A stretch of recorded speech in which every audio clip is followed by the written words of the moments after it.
Bapa Surgawi, Bapa yang kami kenal di dalam nama Tuhan Yesus, kami mengucap syukur dan terima kasih buat kebaikan dan kemurahan daripada Tuhan, sehingga pada pagi yang ini diberikan kesempatan yang baik untuk beribadah kepada Tuhan, yaitu menyenangkan hati Tuhan melalui penyembahan pujian pada pagi hari ini. Kiranya Tuhan menerima sebagai ukupan upah yang berbau. Terima kasih, di saatnya Tuhan, kami akan menyiapkan piring hati kami untuk menerima makan rohani pada pagi hari ini. Kami urapan daripada Roh Kudus, urapi dan berkati firman-Mu, urapi dan berkati segenap umat-Mu yang ada. Urapi hamba-Mu, izinkan hamba-Mu untuk menyampaikan firman-Mu pada pagi hari ini. Urapi hamba dari ujung rambut sampai telapak kaki, sembunyikan hamba di belakang salib. Terima kasih Tuhan, kami beritakan firman Allah pada pagi hari ini di dalam nama Tuhan Yesus Kristus, Juru Selamat kami. Haleluya, amin. Shalom Ibu Bapak, selamat pagi.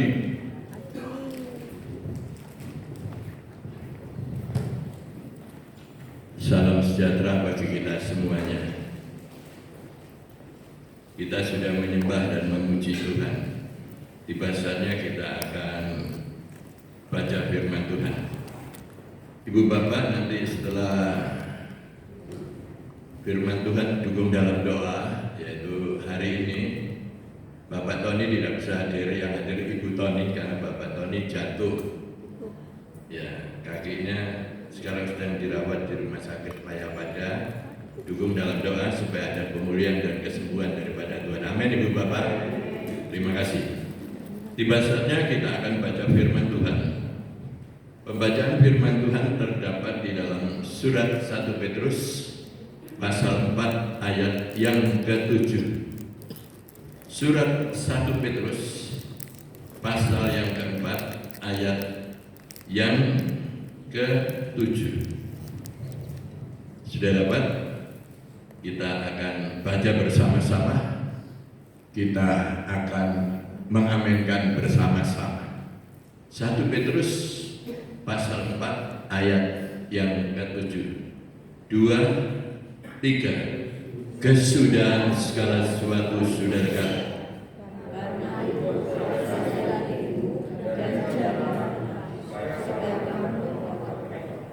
Kesudahan segala sesuatu sudah dekat. Karena itu kuasailah dirimu dan jadilah tenang supaya kamu dapat berdoa. Amin. Berbahagia sekali Ibu Bapak yang sudah membaca satu ayat ini, surat 1 Petrus pasal 4 ayat yang ke-7, yaitu kesudahan segala sesuatu sudah dekat. Yang kedua, karena itu kuasailah dirimu. Yang ketiga, jadilah tenang. Yang keempat, supaya kamu dapat berdoa. Saudara-saudaraku yang kekasih, sekarang bagian yang pertama, yaitu kesudahan segala sesuatu sudah dekat. Ya. Kesudahan segala sesuatu sudah dekat, yaitu mengingatkan bahwa hidup ini segera berakhir.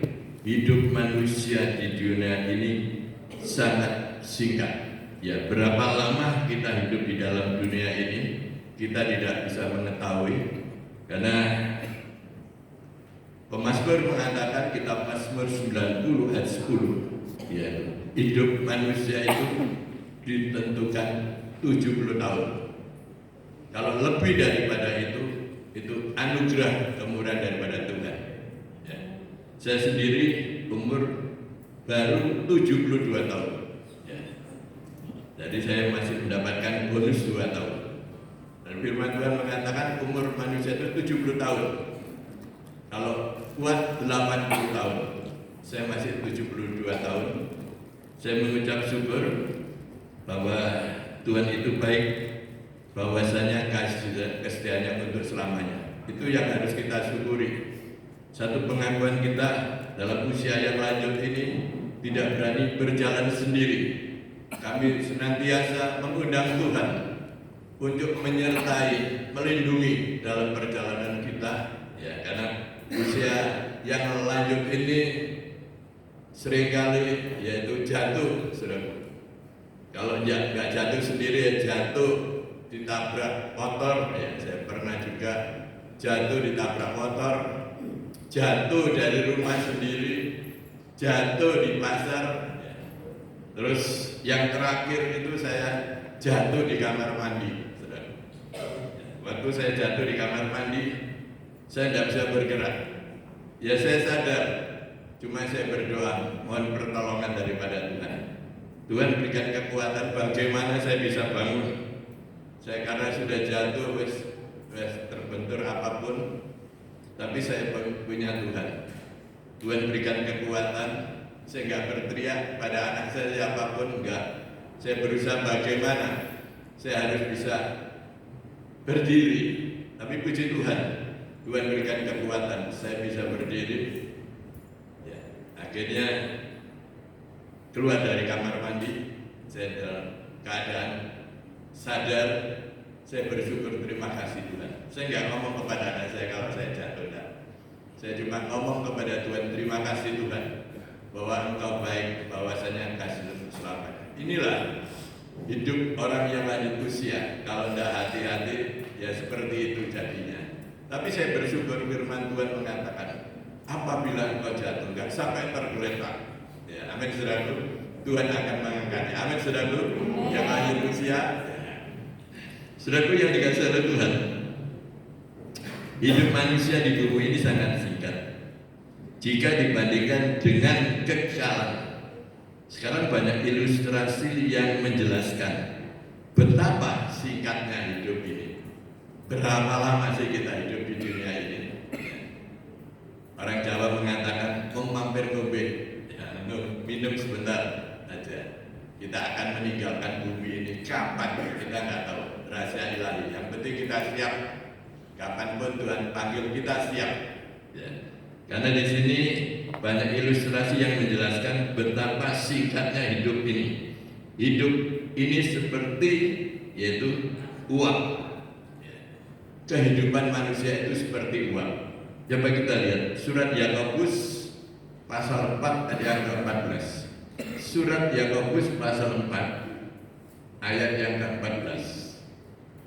Sedang kamu tidak tahu apa yang akan terjadi besok. Apakah arti hidupmu itu sama seperti uang yang sebentar saja kelihatan lalu lenyap? Firman Tuhan mengatakan, sedang kamu tidak tahu apa yang akan terjadi besok. Ya, kita tidak tahu. Ya, yang terjadi nanti 1 jam ke depan juga kita tidak tahu. Itu rahasia ilahi. Ya. Sedang kamu tidak tahu apa yang akan terjadi besok. Apa arti hidupmu?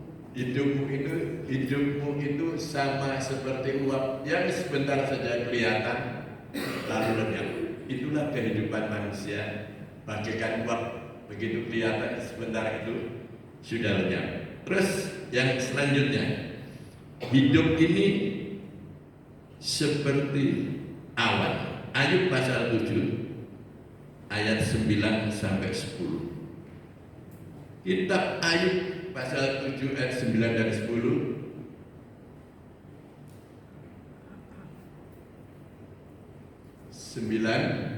Sebagaimana awan lenyap dan melayang hilang, demikian juga orang yang turun ke dalam dunia orang mati tidak akan muncul kembali. 10. Ia tidak lagi kembali ke rumahnya dan tidak dikenal lagi oleh tempat tinggalnya. Kalau bagian pertama tadi bagaikan asap, yang kedua bagaikan awan. Bahkan orang yang mati tidak akan kembali ke rumahnya lagi, dan dia tidak ingat tinggal rumahnya lagi. Sudah ditinggalkan itu semua. Ya. Sebagaimana awan lenyap dan melayang hilang, demikian juga orang yang turun ke dalam dunia orang mati tidak akan muncul kembali. Ia tidak lagi kembali ke rumahnya dan tidak kenal lagi akan tempat tinggalnya. Ya, kalau orang sudah mati mesti nggak kenal dengan rumahnya, sudah selamat tinggal dunia ini. Roh kita ada di tempat yang terbaik dikumpulkan dengan Allah. Dan bagian yang selanjutnya yaitu hidup ini seperti hembusan napas. Ayub pasal 7 ayat 7. Kitab Ayub pasal 7 ayat 7. Ingatlah bahwa hidup hanya hembusan napas. Mataku tidak akan lagi melihat yang terbaik. Hidup ini hanya hembusan napas saja. Kalau napas kita sudah nggak bernapas, alias orang itu sudah meninggal. Makanya di sini dikatakan, ingatlah bahwa hidupku hanya hembusan napas. Mataku tidak akan lagi melihat yang terbaik. Kalau napas kita sudah diambil, kita bisa beberapa mati. Kasih oksigen apapun nggak bisa, karena sudah waktunya. Terus bagian yang selanjutnya yaitu hidup ini seperti bunga rumput. Mazmur 90 ayat 5 sampai ayat yang ke-6. Kitab Mazmur 90 ayat 5 dan 6. Sebab engkau membelah perkaraku dan aku sebagai hakim yang adil, engkau duduk di atas tahta. Mazmur 90 bukan 9.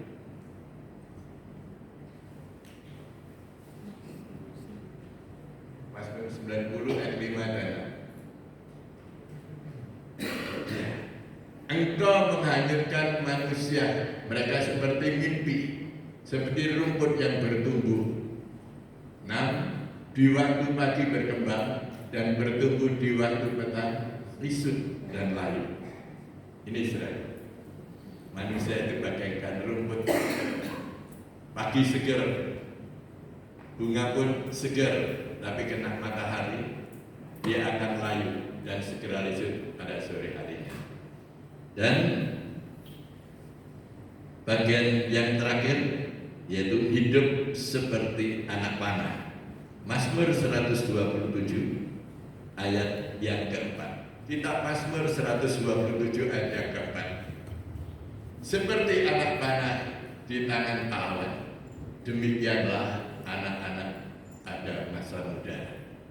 Ya, kita ini bagaikan anak panah.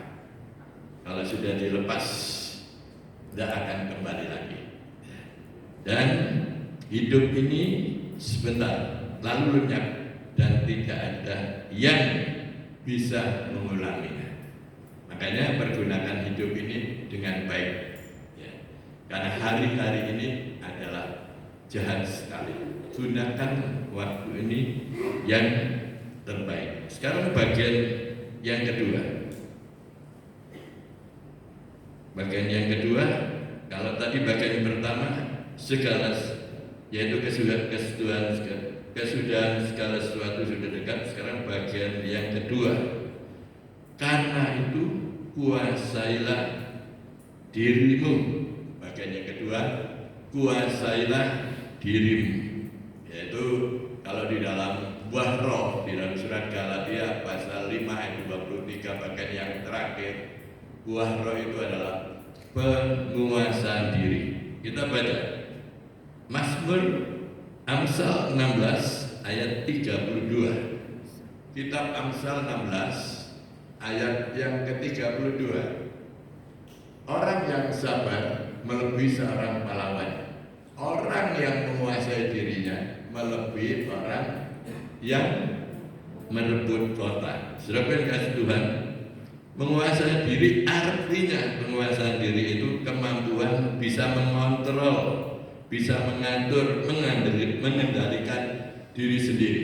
Orangnya nggak mudah emosi, nggak mudah jadi pemarah. Itu orang yang bisa menguasai diri. Orang yang nggak bisa menguasai diri mudah marah, ya. Tetapi orang yang bisa menguasai diri itu orang yang bisa, yaitu bisa mengontrol, ya. Jadi kalau biasanya marah, nggak jadi marah. Istilahnya bahasa saya itu istighfar. Kalau bahasa kita haleluya. Kalau mau marah, haleluya, nggak jadi marah, bisa menguasai diri. Saudaraku yang dikasihi oleh Tuhan, satu pengalaman yang saya alami, saya pribadi. Waktu setelah saya lulus sekolah Alkitab, saya harus mendapatkan yaitu namanya kartu jabatan dari Majelis Pusat, yaitu PDP. Mendapatkan surat PDP itu enggak gampang, tak dikasih itu enggak. Harus melalui diklat, berapa kali diklat, lulus baru dapat yaitu kartu jabatan PDP. Yang arti PDP itu adalah pendeta pembantu. Terus saya tambah lagi PDP itu adalah pendeta pengusaha. Karena waktu saya masuk pelayanan pertama di gereja ini, founder kita sudah berkata demikian: hidup dengan percaya, bekerja menurut panggilan, tetapi jangan menjadi pengemis pakai dasi. Saya katakan, kalau tidak bekerja jangan makan. Nah, berarti orang et labora, ya, sambil berdoa juga bekerja. Ya. Itu saya lakukan. Ya. Pada waktu itu saya di samping saya melayani di sini, saya juga harus bekerja. Ya, bekerja menjadi pengusaha kecil lah, pengusaha besar punya pabrik dan usaha kecil. Yang penting saya bisa makan. Pada waktu itu senior kita juga usaha. Ya, pada waktu itu saya usaha di depan toko senior kita. Ya. Senior kita jualan alat-alat tulis, tapi saya jualan di depannya pada waktu itu. Tapi puji Tuhan, ya, Tuhan berkati. Nah, lama kemudian saya bisa buka lapak di salah satu pasar di Surabaya ini. Lapaknya agak begitu besar. Ya, saya jualan, ya, jual kosmetik apapun yang diperlukan ibu-ibu ya di pasar. Pada waktu itu hujan, karena saya hanya buka lapak, saya tutup dengan plastik. Banjir lagi. Lalu apa yang terjadi setelah hujan itu reda? Plastik saya lipat semuanya. Ada yaitu orang menggeledek barang, memang mungkin berat dia, terus keburu untuk mengirim barang. Lalu dia menabrak di lapak saya. Wah, barang saya kosmetik jatuh di air itu. Terus, waduh, saya ini mau marah, tapi saya haleluya, saya bisa menguasai diri saya. Akhirnya saya ambil semuanya. Orang itu pertama kali dia ngomong minta maaf. Maaf Pak, saya tidak sengaja. Karena dia minta maaf, saya maafkan. Lalu dia pinjam uang ke temannya 50.000 untuk diberikan saya. Saya tidak mau. Terima kasih deh. Sudah ambil aja. Saya maafkan Pak. Saya harus bisa menguasai diri. Gak gampang, gak marah saya lihat barang saya, waduh kosmetik sudah kena banjir. Tidak tahu berapa kerugiannya, tapi saya tetap mengucap syukur saya bisa mengendalikan diri. Saya nggak marah, saya percaya Tuhan masih akan kembalikan yang terbaik. Amin, saudara. Kalau saya marah, jadi apa saudara? Tapi saya tidak marah. Yang kedua, pada saya waktu pulang, ya pulang dari usaha itu, naik motor saudara. Naik motor saya lewat Jalan Banyurip. Saya mau belok ke Darmo Indah, karena supaya dekat rumah saya lewat sana. Dalam perjalanan, saya ditabrak anak sekolah STM pada waktu. Wah, tidak pakai helm, jalannya buanter lagi, saya ditabrak dari belakang. Bruah, saya jatuh. Puji Tuhan. Saya lihat, waduh, sepeda wis nggak karuan ya, rumah tidak sedikit aja, tidak rumah semuanya. Sepeda mereka juga rusak. Lalu saya dibangunkan orang. Saya memarah, saya bisa mengendalikan diri. Haleluya. Saya tanya, punya SIM? Gak punya. KTP gak punya. Saya masih sekolah, dia nangis. Ya apa ini? Ke polisi aja. Ke polisi ya. Tidak mau dia menangis. Wah, pokoknya dia, maaf Pak, saya tidak sengaja. Bukan nggak sengaja ditabrak dari belakang. Untung saya nggak apa-apa. Tapi apa yang terjadi sudah gini aja. Kalau kamu nggak mau ajak ke polisi, ke rumahmu. Saya beritahu orang tuamu supaya kamu diberi nasihat. Saya diajak ke rumahnya, saudara. Jauh. Ya, Manuan itu masih terus tidak tahu alamatnya rumah saya. Sampai di rumah, saya tunggu. Saya dipersilakan masuk, Pak. Saya masuk di rumah, saya duduk di tempat apa itu? Tempat duduk di rumahnya. Saya tunggu orang tuanya nggak datang. Lalu anak itu masuk, ambil celengan, dipecah celengan itu, uangnya gerigi banyak. Sudah saya minta maaf, Pak, saya nggak bisa apa itu menolong Bapak, motornya yang rusak ini. Saya ada sedikit uang kecil, saya katakan, wis nggak usah. Saya katakan nggak usah ya, lain hari jangan diulangi kembali. Ya, untung saya nggak apa-apa, cuma beset tak coba apa itu sepeda saya ya remah sedikit. Saya bisa mengendalikan diri, mengucap syukur. Kalau saya marah jadi apa? Nggak ada jalan keluarnya. Tapi saya mengucap syukur. Ya, saya bisa mengontrol diri kita, nggak mudah emosi, mengucap syukur di dalam segala hal. Amin, saudaraku. Saudaraku yang dikasih oleh Tuhan, kalau kita bisa menguasai diri, hidup kita bisa tenang. Orang yang bisa tenang itu bisa berdoa kepada Tuhan. Nah, orang itu nggak bisa tenang, nggak bisa berdoa, pikirannya ke sana kemari. Ya. Karena kita bisa menguasai diri. Bagian yang ketiga, jadilah tenang. Bagaimana caranya kita bisa menguasai diri dan menjadi tenang? Coba kita baca di dalam kitab Mazmur pasal 2, ayatnya yang kedua, ayat yang ke-6, ayat yang ke-9. Bagian yang ketiga yaitu jadilah tenang. Demikian firman Allah punya. Mazmur 62 ayat yang kedua, ayat yang ke-6 dan ayat yang ke-9. Demikian firman Allah bunyinya. Hanya dekat Allah saja aku tenang, daripadanya lah keselamatanku. Ayat 6. Hanya pada Allah saja kiranya aku tenang, sebab daripadanya lah harapanku. Ayat 9. Percayalah kepadanya setiap waktu, hai umat, curahkanlah isi hatimu di hadapannya. Allah ialah tempat perlindungan kita. Nah, jadi kalau kita bisa menguasai diri, kita bisa tenang, kita bisa berdoa, mencurahkan isi hati kita kepada Tuhan. Doa orang benar dengan yakin didoakan sangat besar kuasanya. Amin, saudaraku. Saya bersyukur kalau pada pagi hari ini Bapak Gembala sudah dipulihkan, sudah sehat kembali. Karena dukungan doa seluruh jemaat dan pengurus.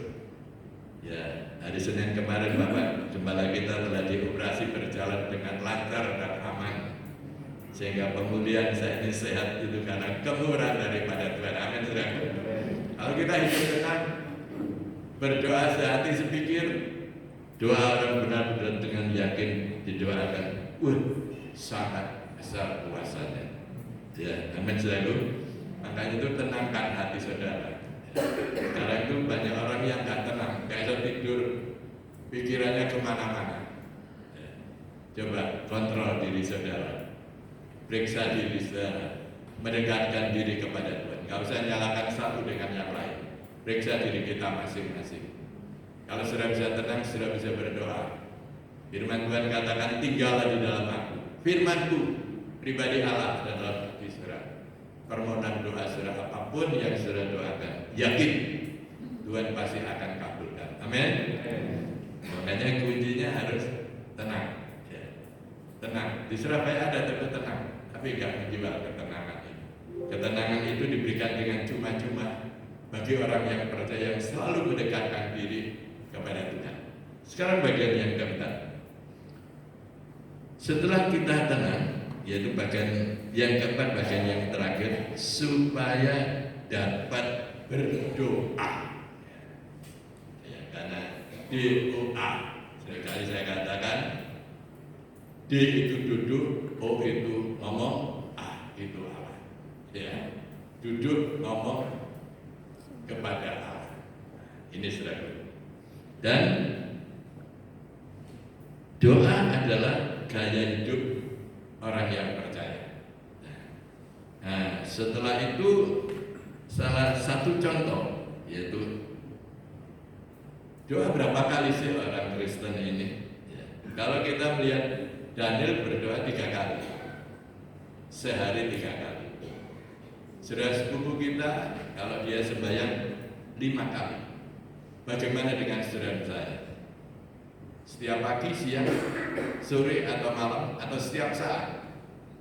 Tapi Alkitab memberi contoh demikian. Yang pertama, gaya hidup orang percaya yaitu mengenai doa, yaitu yang pertama Tuhan Yesus memberikan teladan yaitu doa pagi. Mazmur pasal 1 ayat 35. Coba kita lihat. Yesus memberikan teladan pentingnya doa, yaitu yang pertama doa pagi. Mazmur 1 ayat yang ke-35. Demikian firman Allah bunyi. Kitab Mazmur pasal 1 ayat 35. Mazmur pasal 1 maka Markus pasal 1 ayat 35.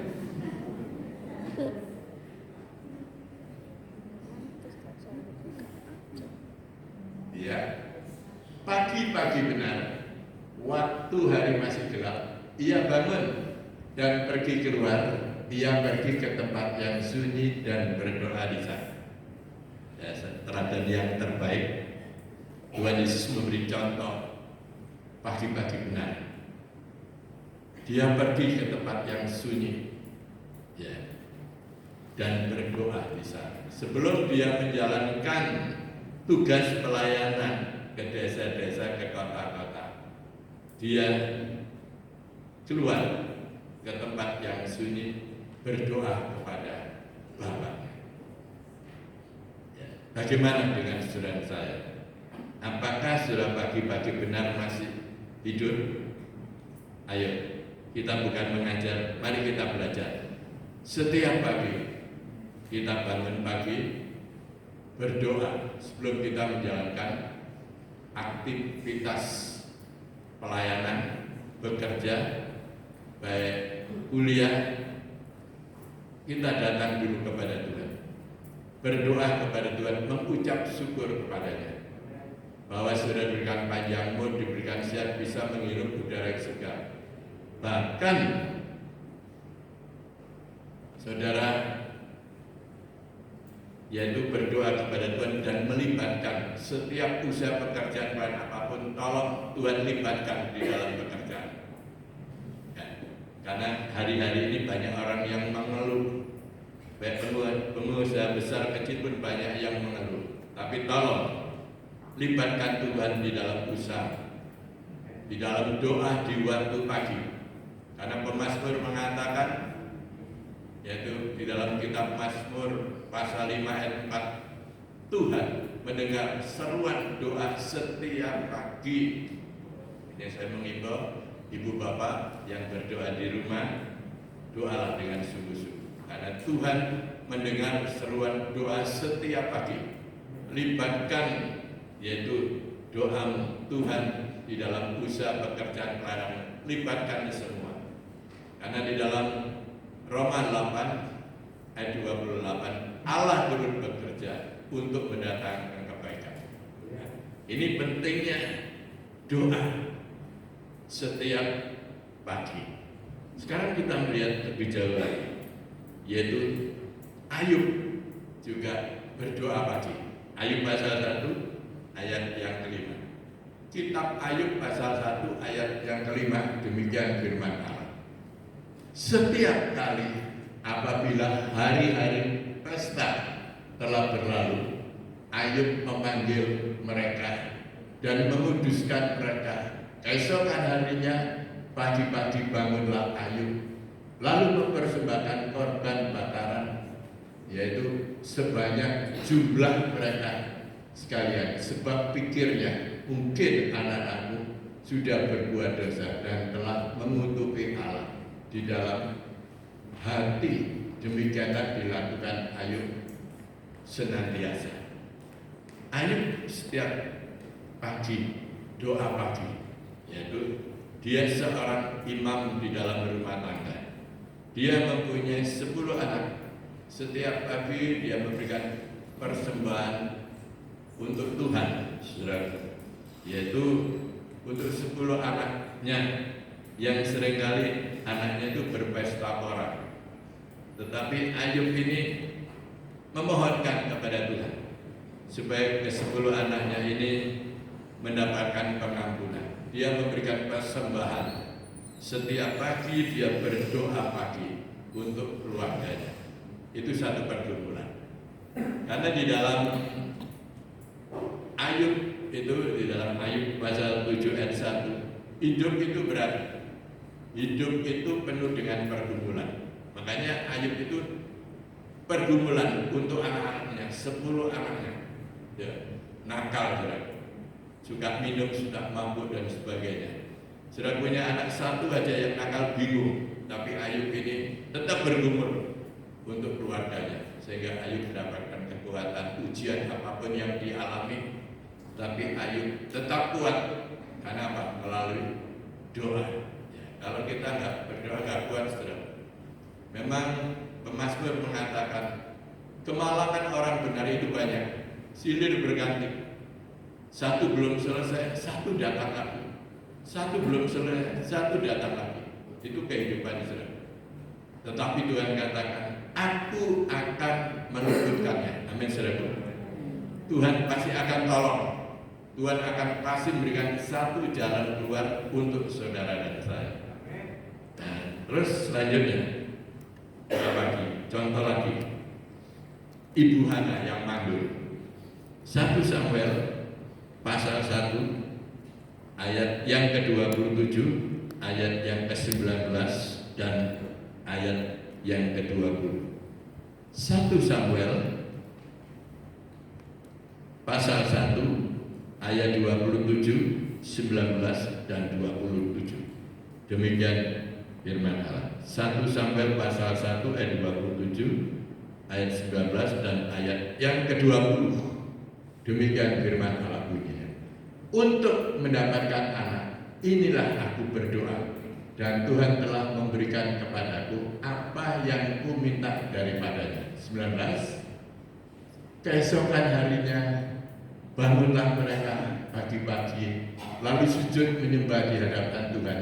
Kemudian pulanglah mereka ke rumahnya di Rama. Ketika Elkana bersetubuh dengan anak istrinya, Tuhan ingat kepadanya. 20. Maka setahun kemudian mengandunglah Hana dan melahirkan seorang anak laki-laki. Ia menamai anak itu Samuel, sebab katanya, aku telah memintanya daripada Tuhan. Ini saudara, hasil orang yang berdoa pagi. Ibu Hana ini, yaitu nggak bisa punya anak karena tertutup kandungannya, tapi dia bergumul kepada Tuhan, mohon kepada Tuhan setiap pagi. Apa yang terjadi waktu dia berdoa kepada Tuhan, memohon kepada Tuhan anak, karena kandungannya tertutup, nggak bisa punya anak. Tapi bagi Tuhan nggak ada perkara yang mustahil, karena dia berdoa dengan sungguh-sungguh.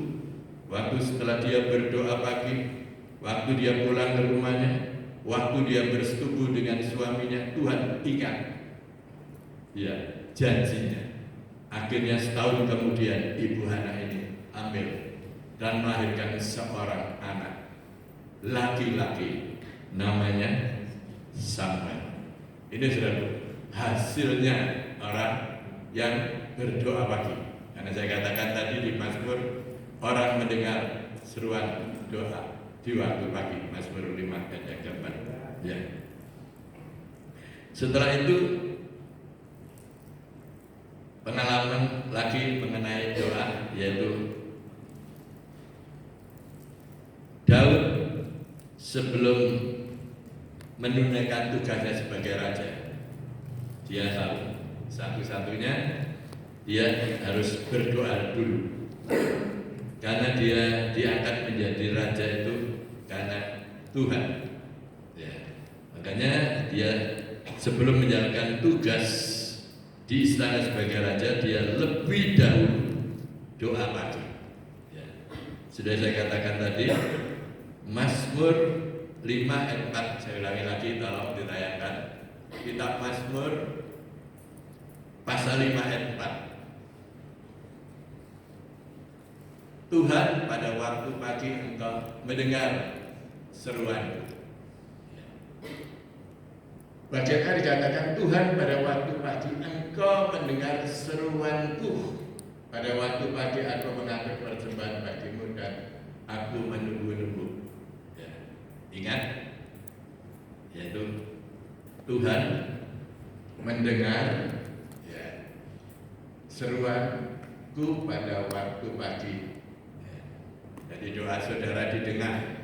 Ingat saudara, doa saudara akan dikabulkan oleh Tuhan. Mazmur 119 ayat 147 dan 148, banyak ayat. Mazmur 119 ayat 147 dan 148. Demikian firman Tuhan. Pagi-pagi buta, aku bangun dan berteriak minta tolong. Aku berharap kepada firman. Aku bangun mendahului waktu jaga malam untuk merenungkan janji. Nah, ini seorang raja, pagi-pagi berdoa kepada Tuhan. Dia rindu untuk yaitu janji firman Tuhan. Memang firman itu berjanji, iya dan amin. Orang yang sungguh-sungguh berdoa kepada Tuhan, dengan sungguh-sungguh, bukan dengan tidak sungguh-sungguh, dengan sungguh-sungguh. Ada orang yang berdoa yang tidak sungguh-sungguh. Saya ingat pada waktu tahun berapa itu di gereja Sawah, yaitu doa malam. Dia nggak sungguh-sungguh, mungkin dia sakit hatinya, saya juga tidak tahu. Saya di belakangnya, dia berdoa, semua berdoa dengan bahasa roh dan sebagainya dan menyanyi, sehingga rasakan hadirat Tuhan itu ada. Semua dapat zaman Tuhan. Itu orang yang sungguh-sungguh berdoa, nyucurkan air mata, sehingga dia menangis dan sebagainya. Ada orang yang berdoa tidak sungguh-sungguh, dia juga menangis, tapi doa mereka nggak sungguh-sungguh. Pikiran mereka ke sana kemari, mungkin saya tidak tahu. Saya tahu hanya casingnya saja kalau dia menangis. Ya, seorang perempuan menangis di depan saya. Saya hanya tahu casingnya, dalam hatinya saya tidak tahu. Semua menyanyi pada waktu itu. Katakan Yesus terbesar, katakan Dia cintaku, Dia ampuni, Dia sembuhkan dan beri pertolongan. Katakan Yesus terbesar. Wah, orang menyanyi, hancur hati mereka. Katakan Yesus terbesar, Dia cinta, Dia mengampuni. Tapi seorang perempuan yang gak sungguh-sungguh ini juga menyanyi, tapi nyanyian beda. Dia nyanyi dunia, bukan nyanyi rohani. Dia kan nyanyi begini. Katakan salahku padamu hingga Dia pergi. Langsung, ya maaf, ya udah tak itu. Dalam nama Yesus, dia katakan, ada apa Pak? Kamu salah menyanyi. Ya, ini nyanyian rohani, bukan nyanyian dunia. Mengatakan Yesus terbesar, kamu katakan ya, salahku padamu, karena hancur hati mereka. Makanya saudara-saudara, saya mengimbau kalau sudah berdoalah dengan sungguh-sungguh. Ya, amin. Karena doa orang benar dengan yakin didoakan sangat besar kuasanya. Ayo, kita bukan mengajar, mari sama belajar rajin doa. Founder kita sudah mengatakan banyak doa, banyak berkat, kurang doa, kurang berkat. Enggak berdoa, enggak dapat berkat. Ya, berkat bukan jasmani aja, rohani. Ya, berkat panjang umur, sehat, bisa menghirup udara segar, berkat Tuhan. Saya bersyukur. Saya sudah baru umur 72 tahun, saya diberikan kuat bisa menghirup udara segar. Saya bersyukur. Karena ditentukan cuma 70 tahun, lebih itu 80 tahun itu anugerah. Tapi saya tetap mengucap syukur. Tanpa Tuhan kita tidak bisa berbuat apa. Tapi bersama dengan Tuhan kita tetap semangat. Amin. Sekarang bagian yang kedua. Kalau tadi doa pagi, ya. Sekarang bagian yang kedua yaitu doa petang. Kisah para Rasul pasal 3 ayat 10. Rasul Petrus memberikan contoh. Kalau tadi teladan Tuhan Yesus doa pagi, sekarang teladan daripada Petrus doa pagi, sekarang doa petang. Kisah Rasul pasal 3 ayat 10. Kisah Rasul pasal 3 ayat 1 sampai 10. Kisah Rasul pasal 3 ayat 1 sampai 10. Pada suatu hari menjelang waktu sembahyang, yaitu pukul 3 petang, naiklah Petrus dan Yohanes ke bait Allah. Yang kedua, di situ ada seorang laki-laki yang lumpuh sejak lahir, sehingga yang harus diusung tiap-tiap hari. Orang-orang itu diletakkan dekat pintu gerbang bait Allah yang bernama Gerbang Indah untuk meminta sedekah kepada orang yang masuk ke dalam bait Allah. Yang ketiga, ketika orang itu melihat bahwa Petrus dan Yohanes hendak masuk ke bait Allah, ia meminta sedekah. Mereka hendak menatap dia dan Petrus berkata, "Lihatlah kepada kami." Lalu orang itu menatap mereka dengan harapan akan mendapat sesuatu dari mereka. Tetapi Petrus berkata, "Emas dan perak tidak ada padaku, tetapi apa yang kupunya kuberikan kepadamu. Demi nama Yesus Kristus orang Nazaret itu, berjalanlah." Lalu ia memegang tangan kanan orang itu dan membantu dia berdiri. Sekitar juga kuatlah kaki dan mata kaki orang itu.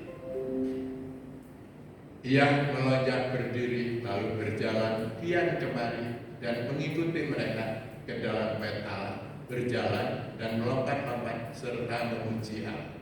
9. Seluruh rakyat itu melihat dia berjalan sambil memuji Allah.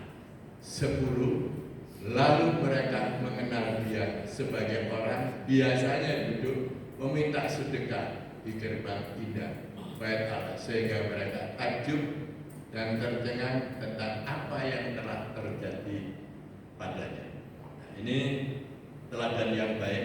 Petrus doa petang, bukan petang pagi, petang sore. Yaitu Kisah Rasul pasal 3 ayat 1 sampai 10. Waktu dia datang ke bait Allah, di situ ada seorang pengemis meminta-minta. Orang itu lumpuh. Dia menatap kepada Petrus dan Petrus juga melihat kepadanya. Dia mempunyai pengharapan supaya diberikan sedekah. Memang sedekah itu perlu, amal itu perlu. Tapi Petrus mengatakan, "Emas dan perak aku nggak punya. Apa yang aku punya? Di dalam nama Tuhan Yesus, kau bisa berdiri." Petrus tidak memberikan emas dan perak, dia nggak punya. Sedekah mereka hanya berdoa, kuasa daripada Tuhan. Tangan orang yang lumpuh itu diangkat dan berdiri, orang itu pun bisa berjalan. Amin. Ini hasilnya doa petang. Ya, doa pagi, doa petang membawakan hasil. Memang firman Tuhan itu mengatakan kita ini diberi kuasa. Diberikan kuasa untuk apa? Untuk mengusir setan, menumpangkan tangan orang sakit dan orang itu menjadi sembuh.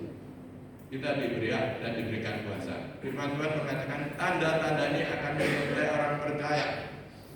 Bukan tanda-tanda menyertai pendeta, gembala, enggak. Tanda-tanda ini menyertai orang percaya. Kalau orang percaya itu diberikan kuasa. Mengusir setan dalam nama Yesus, setan akan pergi. Menumpangkan tangan orang sakit, orang itu akan menjadi sembuh. Jadi kalau saudara sakit pada malam apapun, saudara tumpangkan tangan dalam nama Yesus. Percaya, Tuhan pasti akan memberikan kesembuhan. Amin, saudara.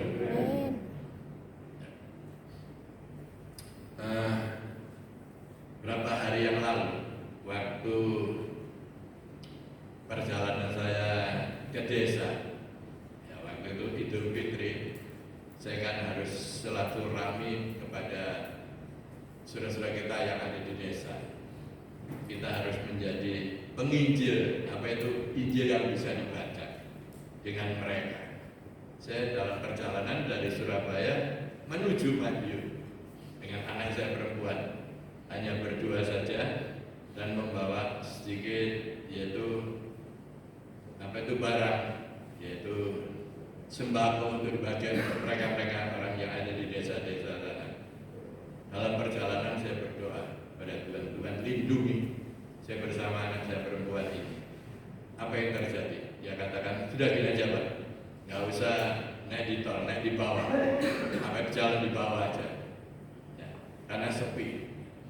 Kita sudah berjalan jalan di bawah. Apa yang terjadi dalam perjalanan? Waktu itu perjalanannya agak kendaraannya berjejer-jejer.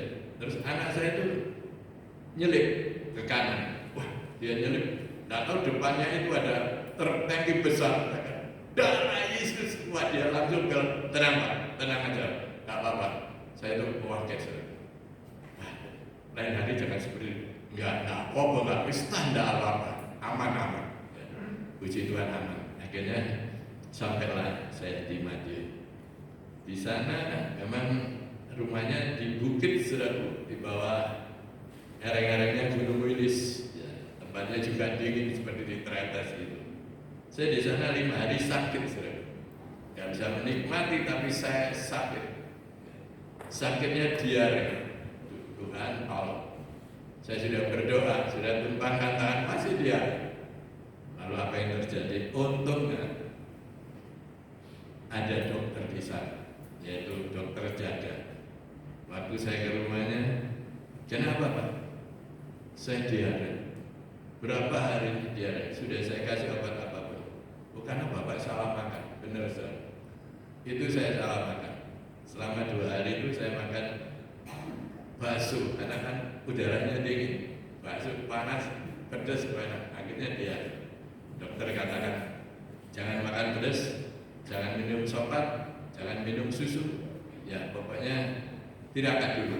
Tak suntik, tak kasih obat. Kalau tidak sembuh, nanti tak kirim ke rumah sakit. Wah, saya percaya dok, hari ini dokter sebagai tangan panjang Tuhan. Saya sembuh dengan iman. Ya Bapak, ya. Setelah saya disuntik, kasih obat, pulang sembuh. Saya bersyukur Tuhan. Terima kasih. Saya tumpangkan tangan. Terima kasih. Saya percaya Tuhan pasti sembuhkan. Akhirnya saya sembuh. Saya berterima kasih. Yaitu Tuhan itu baik. Makanya kita diberikan kuasa. Hasilnya doa petang seperti Petrus bisa menyembuhkan orang yang sakit, lumpuh, bisa berjalan. Bayang-bayang Petrus saja bisa menyembuhkan orang. Itu buktinya. Itu hasil daripada doa di waktu petang. Coba kita melihat lebih jauh lagi di dalam yaitu Kisah Para Rasul pasal 3 tadi sudah. Kisah Rasul pasal 10 ayat 1 sampai yang ke-4. Kisah Para Rasul 10 ayat 1 sampai ayat yang ke-4. Demikian firman Allah bunyinya. Di Kaisarea ada seorang yang bernama Cornelius, seorang perwira pasukan yang disebut pasukan Italia. Ia saleh, ia serta seisi rumahnya takut akan Allah, dan ia memberi banyak sedekah kepada umat Yahudi dan senantiasa berdoa kepada Allah.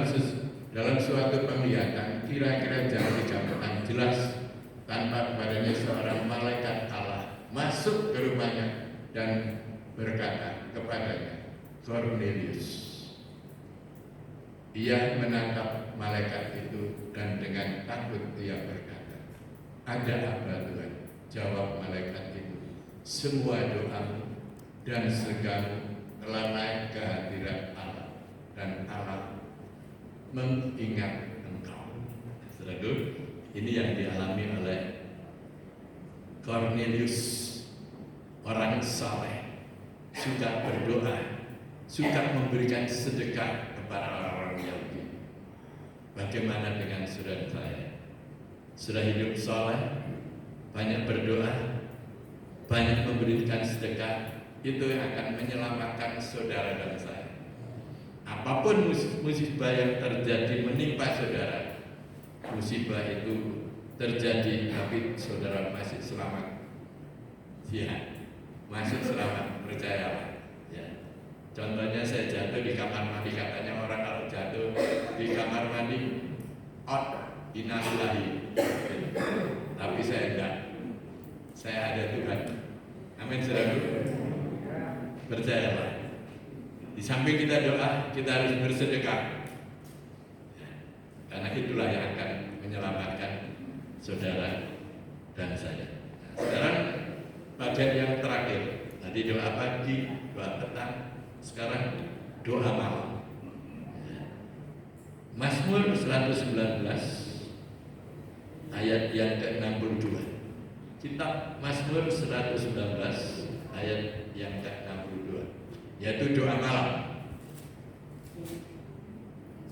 Tengah malam aku bangun untuk bersyukur kepadamu atas hukum-hukummu yang adil. Seorang raja, ya, enak-enaknya tidur, dia bangun tengah malam. Ya, dia mengucap syukur kepada Tuhan untuk kebaikan dan kemurahannya. Tengah malam aku bangun untuk bersyukur kepadamu atas hukum-hukum yang adil, yaitu Tuhan itu adil dan benar. Ya. Terus kita lihat lebih jauh lagi, yaitu Mazmur 42 ayat 9. Kitab Mazmur 42 ayat 9. Tuhan memerintahkan kasih setianya pada siang hari dan pada malam hari aku menyanyikan nyanyian suatu doa kepada Allah kehidupan. Tuhan memerintahkan kasih setianya pada siang hari dan pada malam hari aku menyanyikan suatu doa kepada Allah kehidupan, yaitu nyanyian pujian. Pemazmur mengatakan Tuhan itu hadir di tengah-tengah pujian. Hasilnya orang yang memuji Tuhan dengan sungguh-sungguh itu ada dampaknya, ada hasilnya. Hasilnya apa? Kita lihat Paulus dan Silas waktu di dalam penjara di waktu malam, dia berdoa dan menyanyi. Kita lihat di dalam Kisah 16 ayat 25 sampai 26. Kisah Rasul 16 ayat 25 dan 26. Demikian firman Allah. Tetapi kira-kira tengah malam, Paulus dan Silas berdoa dan menyanyikan puji-pujian kepada Allah, dan orang-orang umat lain mendengar mereka. Nah, ini hasilnya. Paulus dan Silas waktu di penjara, dia dibelenggu kaki dan tangan. Dia berdoa, menyanyi, memuji Tuhan. Dia percaya Tuhan hadir di tengah-tengah pujian. Akhirnya apa terjadi? Terjadilah, yaitu gempa bumi. Semua rantai di tangannya terlepas, semuanya terlepas. Semua, yaitu kaki pun terlepas. Yaitu Paulus dan Silas bebas pada waktu itu. Ya. Orang-orang penjara mendengar dia menyanyi, berdoa. Makanya kalau kita menyanyi, nyanyilah dengan sungguh-sungguh. Karena Tuhan hadir di tengah-tengah pujian. Kalau Tuhan sudah hadir di tengah pujian, hasilnya ya seperti Paulus dan Silas ini. Ya, belenggu-belenggu yang ada di tangannya terlepas semuanya. Ini hasilnya. Sekarang kita yang terakhir, yaitu Tuhan Yesus juga berdoa di bukit. Kita baca di dalam Lukas 6 ayat yang kedua. Injil Lukas pasal 6 ayat yang kedua. Tetapi beberapa orang Farisi berkata, "Mengapa kamu bersesuatu yang tidak diperbolehkan?" Maaf, keliru. Maaf, keliru tulisan saya.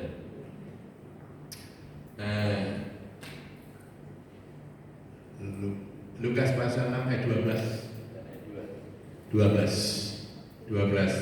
Pada waktu itu pergilah Yesus ke bukit untuk berdoa. Semalam-malaman ia berdoa kepada Allah.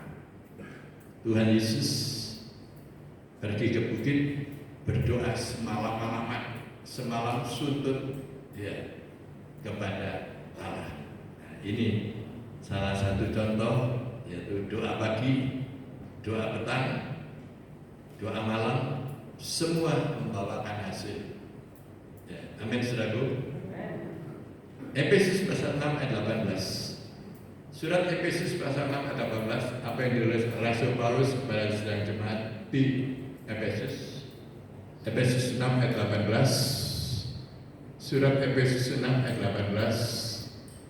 Dalam segala doa dan permohonan, berdoalah setiap waktu di dalam roh, dan berjagalah di dalam doamu itu dengan permohonan yang tak putus-putusnya untuk segala orang kudus. Dari sini, yaitu dalam segala doa dan permohonan berdoalah setiap waktu dalam roh.